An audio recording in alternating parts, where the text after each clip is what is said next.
Pronto, a última. Uma expressão de grande utilidade no estudo do campo e da força magnética é a lei de Biot-Savart. Alguém insistiu que Biot-Savart tem a ver com força e não a força de Lorentz, né? Ainda que nesse caso esteja menos errado, porque como a força de Lorentz trata de F igual a Bio seno de alfa, seno de teta, então pelo menos o B aparece. Mas joia, com relação a essa lei é correto afirmar. Vamos agora por partes. Define a tensão gerada a partir do fluxo de corrente em um condutor. Tensão gerada a partir do fluxo de corrente em um condutor. Não é. Quem é a lei que define a tensão gerada a partir do fluxo de corrente em um condutor? Depende. V igual a RI define lei de Ohm. V é igual a L dI dt define, isso veio da lei de Faraday. I é igual a C dV dt. Não, aí não define, né? Define sim, porque você pode inverter botando a integral. Deixa eu fazer o seguinte, aqui é L delta I sobre delta T, né? Só vou botar na escola técnica. I é igual a C dV dt, que a gente faz a integral, mas a gente pode dizer que é C delta V sobre delta T.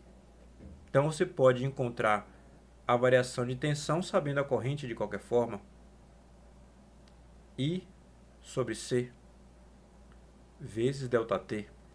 É uma forma também, se a variação for constante. Então, o que define a tensão a partir do fluxo de corrente de um condutor? Ah, professor, mas é condutor.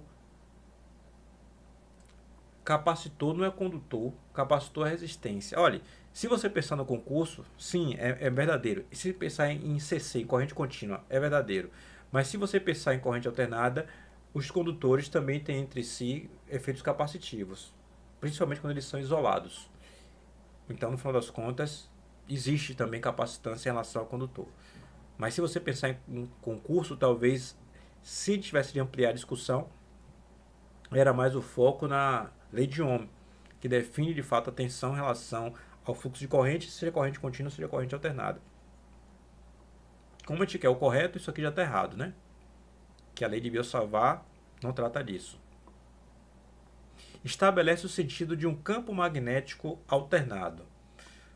Muito confuso, não consigo nem entender isso aqui, porque não tem nenhuma lei específica que estabelece o sentido do campo magnético alternado. Não tem muito sentido sem contexto.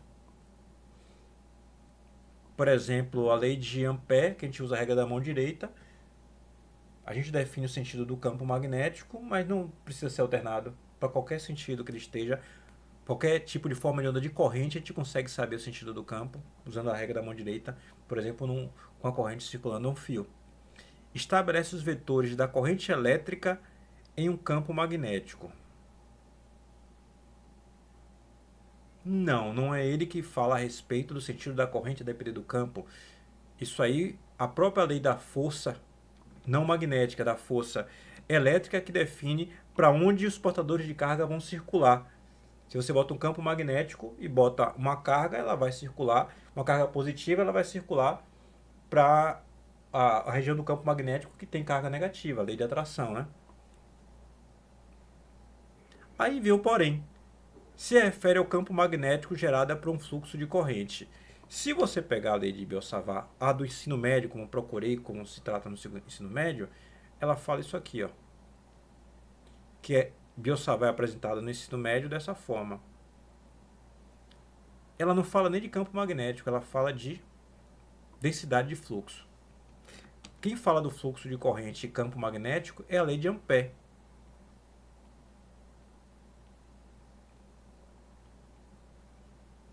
Se tiver apenas um condutor, tem uma corrente. Então, até nisso, quando eles estiveram perto de acertar, eles erraram. Mas essa é a resposta da banca. Mas veja que aqui se aproximou muito mais da resposta verdadeira do que a outra. Não encontrei essas questões como sendo anuladas, mas de qualquer forma, finalizamos, chegamos até o fim.